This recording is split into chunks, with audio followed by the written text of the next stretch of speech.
Coca Cola ஒரு Saudi கம்பெனியை பார்த்து பயந்துகிட்டு இருக்காங்க. அதை வச்சு நீங்க எப்படி ஒரு மிகப்பெரிய ஒரு கோடீஸ்வரர் ஆகலாம் அப்படின்னு சொல்லி ஒரு ப்ளூ பிரிண்ட் தரேன் உங்களுக்கு. ஜென்சி எல்லாருமே கொக்கோ கோலாவை பயங்கரமா வெறுத்துக்கிட்டு இருக்காங்க. ஏன்னா அதுல ஜாஸ்தியான சுகர் கண்டென்ட் இருக்குன்னு. ஆல்சோ கொக்கோ கோலா 134 வருஷமா பயப்படாத ஒரு விஷயத்தை பார்த்து இந்த டைம் பயப்படுறாங்க. அதுக்கான காரணம் இப்ப எல்லாருமே ஹெல்த் கான்சியஸா மாறிட்டு இருக்காங்க. ஆல்சோ இந்த சவுதியை பேஸ் பண்ண ஒரு சாஃப்ட் ட்ரிங்க் கம்பெனி இப்போ 16,000 கோடி பேங்க்ல வச்சிருக்காங்க கொக்கோ கோலா முடிக்கிறதுக்கு. ஏன்னா இந்த கம்பெனியை நம்பி சவுதி கவர்மெண்டே ஸ்பான்சர் பண்றாங்க. அது இவங்க டேட்ஸை வச்சு தான் பண்றாங்க. இது கொக்கோ கோலாக்கு ஒரு மிகப்பெரிய ஒரு ஆல்டர்னேட்டிவா இருக்கும் அப்படிங்கறனால தான் இது இவ்வளவு பெருசா கான்சென்ட்ரேட் பண்றாங்க. ஆல்சோ இதே விஷயத்தை நீங்க இந்தியால பண்ணீங்கன்னா நீங்க ஒரு மிகப்பெரிய இடத்துக்கு போலாம். இந்தியாலே மிகப்பெரிய பணக்காரரா இருக்கவர் கூட இப்ப சாஃப்ட் ட்ரிங்க் பிசினஸ் மேல விரும்பிட்டு இருக்காங்க.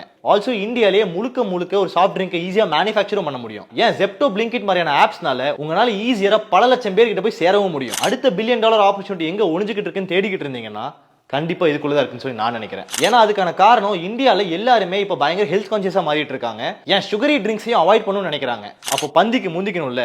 பிசினஸ் ஸ்டார்ட் பண்ணலாம்னு சொல்லிட்டு இருக்க அந்த ஃப்ரெண்டுக்கு இந்த வீடியோ ஷேர் பண்ணிவிட்டு இந்த பிசினஸ் ஐடியா பத்தி சொல்லுங்க. ஆல்சோ இதே மாதிரி இன்னும் நிறைய யூஸ்ஃபுல்லான வீடியோஸ் பார்க்கறதுக்கு மறக்காம ஃபாலோ பண்ணிடுங்க.